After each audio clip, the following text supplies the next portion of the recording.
Assalamualaikum warahmatullahi wabarakatuh. Kita lanjutkan kembali kisah Wali Songo Pupuh 10 yang berjudul Dahana Brangwetan, daerah Giri Kedaton. Api telah berkobar, menjilat kesana kemari, memusnahkan apa saja yang kering, baik yang datang dari atas angin atau bukan. Gemeretak suaranya, merah nyalanya, menggunung kobarannya, bergulung-gulung tinggi asapnya. 3 utusan itu telah menyampaikan kabar, tak ada yang ditambahi maupun dikurangi. Hari masih pagi, pendopo padepokan Giri Kedaton belum sepenuhnya diurapi sinar mentari. Embun-embun baru saja menguap, udara masih anyep, tetapi hawa batin di dalamnya terasa panas, menggelisahkan hingga sudut-sudut padepokan. Dada sang ratu ulama Susuhunan Giri Kedaton alias Sultan Maulana Ainul Yakin alias Sang Prabu Satmata bergemuruh hebat. Wajahnya semerah kepiting rebus, matanya menyipit menahan geram yang meletup-letup, napasnya tak karuan. 3 orang yang menghadapnya, yang bersila di lantai pendopo, tertunduk dalam-dalam. Apalagi yang dia bilang? Seorang santri mengangkat sembah dan menjawab, "Hamba Kanjeng."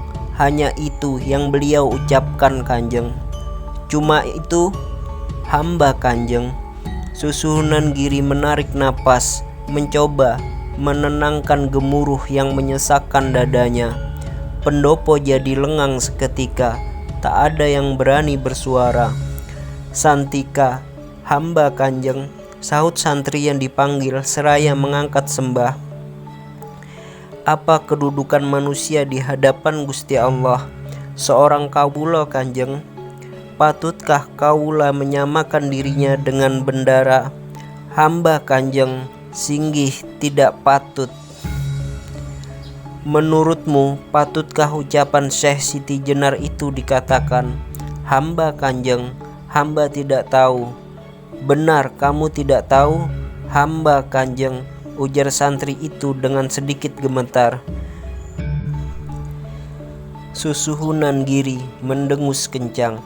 Dia kemudian menoleh ke kanan kepada sosok sepuh yang duduk di sebelah kanannya.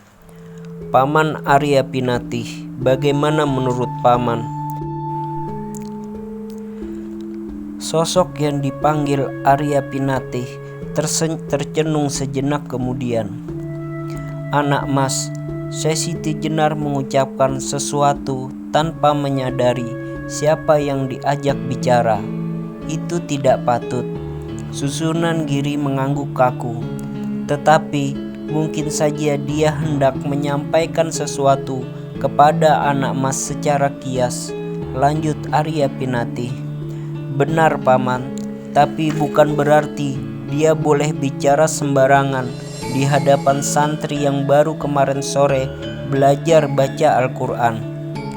Disitulah letak ketidakpatutannya. Tetapi mungkin dia berharap anak Mas akan berkenan merenungkan kata-katanya melalui para santri." Susuhunan Giri terdiam. Dia paham apa yang dimaksud Syekh Siti Jenar. Kemarahannya sedikit mereda, dengusnya berkurang. Dia menatap 3 santri yang baru datang dari Carbon Girang. "Kalian bertiga," ketiga santri mengangkat sembah, "apa yang kalian lihat di padepokan Kerenda Sawah?" Santika, santri yang semenjak tadi menjadi wakil dua temannya untuk bicara, kembali bertutur, "Hamba Kanjeng, keadaan di sana tiada beda dengan keadaan di padepokan Giri. Bahkan hamba lihat semakin banyak santri yang mengabdi di sana. Kalian melihat prajurit Kesultanan Carbon mungkin?" "Hamba Tidak hamba lihat Kanjeng. Susuhunan Giri mengangguk-ngangguk. Kembali dia menoleh kepada Arya Penatih. Paman, apa sebaiknya saya mengirimkan utusan lagi ke sana? Seyogyanya begitu anak mas. Anak mas harus bisa bicara langsung dengan Syekh Siti Jenar di luar pembicaraan resmi Majelis Wali Songo. Pembicaraan pribadi antara Raden Paku dengan Abdul Jalil. Pembicaraan pribadi. Anak mas, bukankah Syekh Siti Jenar sudah bukan anggota majelis? Apa wewenang anak mas sebagai ratu ulama, pemimpin majelis Wali Songo untuk memanggilnya? Ucapan paman benar. Mata Susuhunan Giri beralih ke sosok Arya Pinatih. Ketiga santri yang masih bersila di depannya. Beristirahatlah kalian. 2-3 hari lagi aku minta kalian kembali ke Carbon Girang. 3 santri itu mengangkat sembah. Wilayah Daha. Malam baru saja tiba. Kegelapan sudah nyaris sempurna menebarkan jala-jalanya. Tetapi di sebuah tempat cahaya berusaha mengusir kegelapan. Pelita-pelita besar dipancangkan secara berjajar. Beberapa orang dengan tombak terhunus yang digenggam erat-erat dengan tangan kanan berdiri membeku. Bayang-bayang tubuh mereka memanjang, bergoyang-goyang lirih di permukaan tembok benteng. Tubuh-tubuh bertelanjang dada dengan keris di pinggang belakang dan tameng yang merapat di perut sebelah kiri. Tameng mereka terbuat dari besi yang pipih dan tipis, cukup berat bagi mereka yang tak terlatih membawanya. Umbul-umbul yang ditancapkan di sisi kiri dan kanan gapura masih sesekali berkelebat jika angin kecil bertiup. Umbul-umbul merah dan putih, umbul-umbul yang setia menemani para prajurit yang berjaga di depan pintu gapura yang terbuat dari kayu jati tua. Pada badan pintu samar tergurat 2 bentuk lingkaran. Lingkaran kecil berada di tengah, lantas dikelilingi lingkaran besar yang terbagi menjadi 8 bagian. Di setiap bagian tergambar sosok yang menyerupai manusia. 2 lingkaran tersebut dikelilingi oleh bidang bersudut 8 yang menyerupai sinar, seolah terpancar 2 lingkaran di dalamnya. Itulah Surya Majapahit, lambang kebesaran keraton Majapahit, dan mereka semua adalah para prajurit yang berjaga di pintu masuk sebuah kedaton.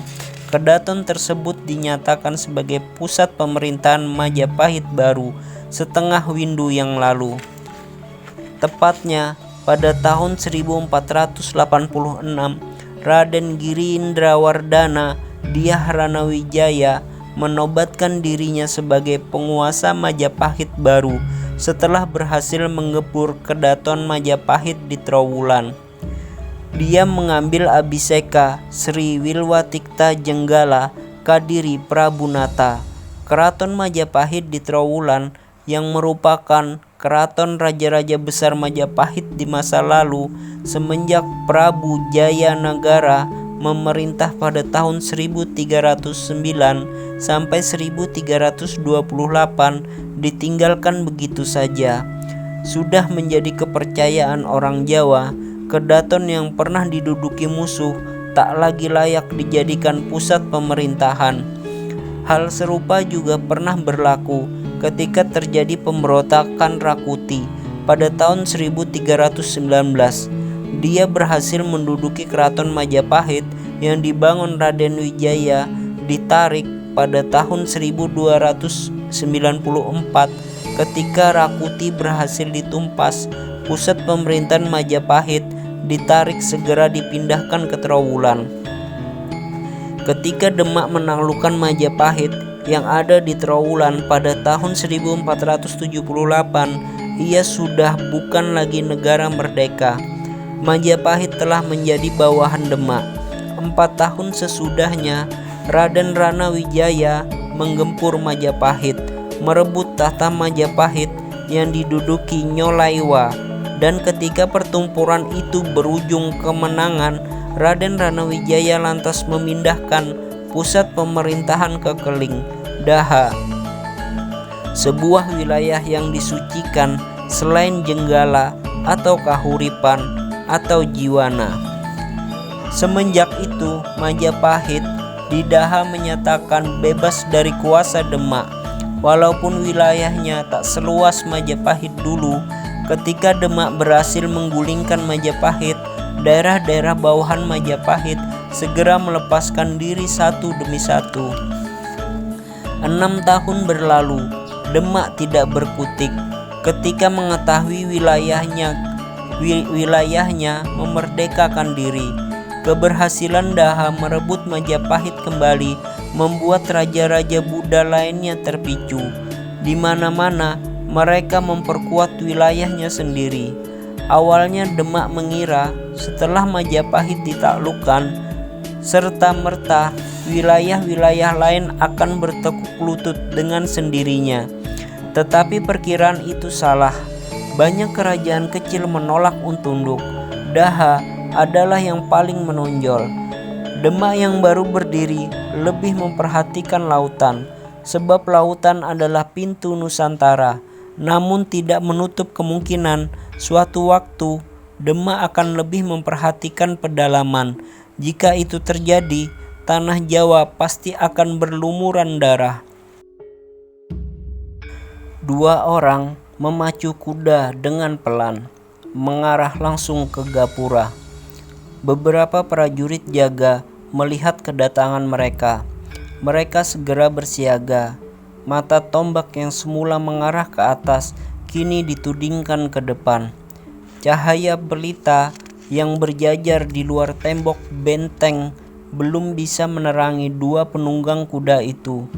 Kuda berderap pelan, tak menyiratkan derap ancaman, dan ketika mereka berada pada jarak 2 tombak, baru para prajurit jaga mengenali siapa mereka. "Kami yang datang," seru salah seorang penunggang kuda dengan lantang. Beberapa prajurit yang telah bersiaga segera menarik tombak mereka yang semula diarahkan ke depan, lalu memberi jalan. 2 santri lain bergegas membukakan pintu, dan penunggang kuda itu menjalankan kuda mereka secara hati-hati masuk ke dalam benteng. Di dalam cahaya semakin berlimpah. Di sana sini terdapat pelita besar yang menyala terang. Alun-alun dalam dikelilingi oleh pelita-pelita itu. Sebuah alun-alun luas yang ditumbuhi pohon beringin besar tepat di tengah-tengahnya. Di beberapa bangunan, pelita-pelita besar juga dipasang. Ada sebuah bangunan besar yang penuh dengan prajurit penjaga. Di bawah, mereka bersiaga dengan tombak atau pedang. Di atas panggung, mereka bersiaga dengan busur dan anak panah di sana. Pelita makin banyak, lebih terang daripada tempat lainnya. Bangunan tersebut adalah puri pribadi Batara Majapahit Ring Daha, Sri Wilwatikta Jenggala Kadiri Prabunata. Menginjak wilayah keraton, mereka segera turun dari kuda. Seorang prajurit sigap menerima kuda-kuda mereka, lantas membawanya ke tempat khusus untuk memancangnya.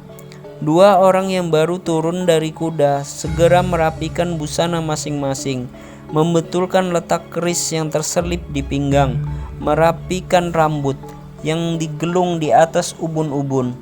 Setelah merasa cukup, mereka menuju sebuah bangunan yang terletak di sebelah selatan alun-alun dalam.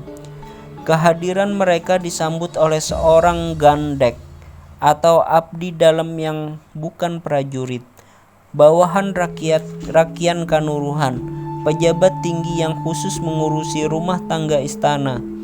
2 prajurit itu memberikan sembah.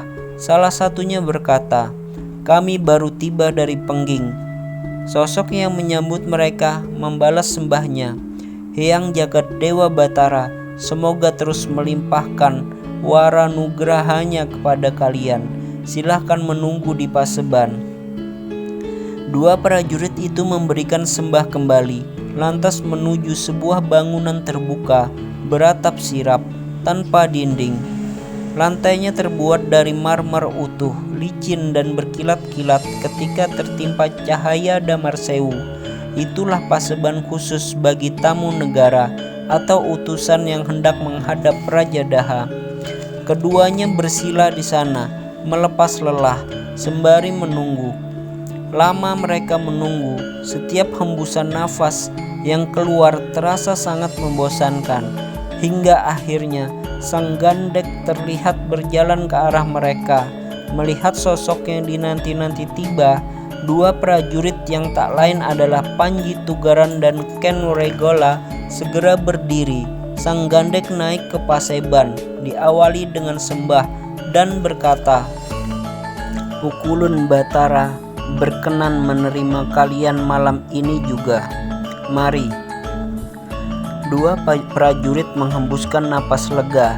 Itu berarti malam ini, selepas menghaturkan kabar, mereka bisa beristirahat. Prajurit yang baru saja bertugas sebagai caraka biasanya akan memperoleh libur beberapa hari.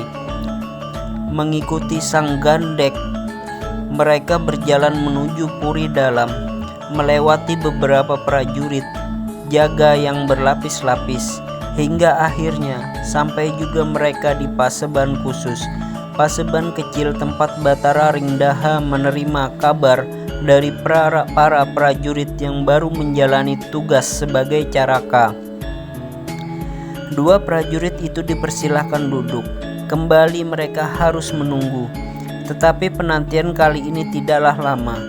Tak lama setelah itu, sosok penguasa Majapahit di Daha, Raden Girindrawardhana Dyah Ranawijaya, terlihat keluar dari Puri. Dikawal Rakian Kanuruhan, 4 prajurit Bayangkara, yaitu pasukan khusus pengawal raja, dan 2 emban muda yang membawa perlengkapan bersirih. Raden Ranawijaya berjalan dengan gagah. Panji Tugaran dan Ken Wregola sigap mengangkat sembah di depan wajah. Sembah itu tetap terangkat sedemikian rupa walaupun Batara Ringdaha telah duduk di kursi kencana. 4 prajurit Bayangkara berdiri di sudut Paseban, 2 di kiri, 2 di kanan, menyampingi Batara Ringdaha. 2 emban duduk bersimpuh di dekat kaki sang Batara, sedangkan Rakian Kanuruhan mengambil tempat duduknya yang lebih rendah dari kursi kencana, tepat di sebelah kanan Batara Ringdaha. Sembah yang dihaturkan Panji Tugaran dan Ken Wregola baru diturunkan ketika Batara Ringdaha memberikan isyarat dengan tangan kanannya. Hong Awikna Mastu Namo Sidam. Suara Batara Ringdaha memecahkan keheningan suasana. Semoga baik adanya kepulangan kalian ke Daha. Panji Tugaran mengangkat sembah dan berkata, "Aduh Pukulun, berkat waranugraha Sang Hyang Widi, para dewa Batara dan leluhur serta restu Pukulun Prabu, hamba berdua bisa kembali ke Daha dengan selamat dan sejahtera. Tugas telah hamba berdua laksanakan dengan sempurna." Batara Ringdaha mengangguk-angguk pelan. "Semoga senantiasa baik adanya. Hamba Pukulun, restu Pukulun Prabu, hamba berdua ikat di puncak kepala. Semoga dijadikan keselamatan bagi hamba berdua." Batara Ringdaha menyunggingkan senyum. "Nah, bagaimana hasilnya?" Panji Tugaran mengambil nafas dalam-dalam. "Nyuwun pangaksama Pukulun. Pukulun Gusti Ring Pengging telah memahami maksud Pukulun. Beliau telah membaca nawala yang Pukulun berikan." "Bagus. Lalu?"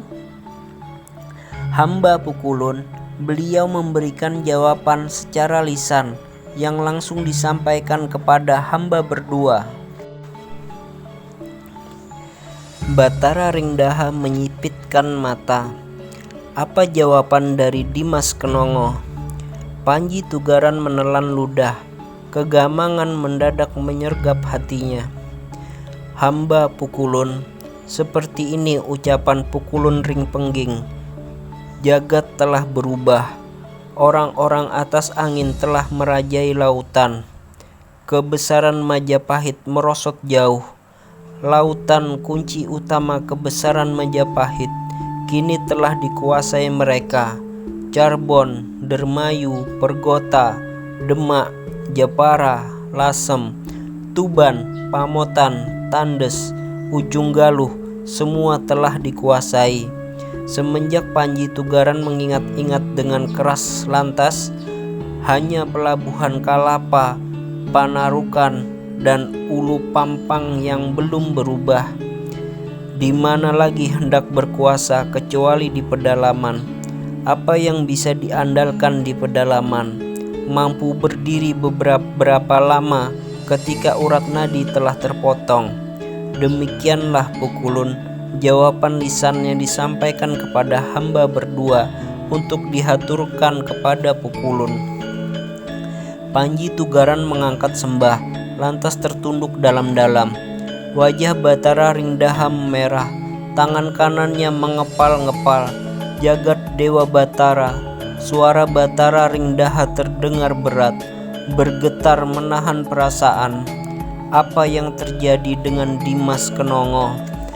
Mata Batara Ringdaha nyalang menatap Panji Tugaran dan Ken Nurgola. Lalu apalagi yang dia katakan? Panji Tugaran mengangkat sembah. Hamba Pukulun, hanya itu yang hamba dengar. Dengusan berat terdengar dari Batara Ringdaha. Adakah dia menyebut dewa atas angin itu?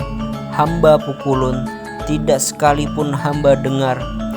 Apakah masih kalian dapati Surya Majapahit di sana atau umbul-umbul gula kelapa? Panji Tugaran mendesah. Aduh Pukulun, tidak satu pun.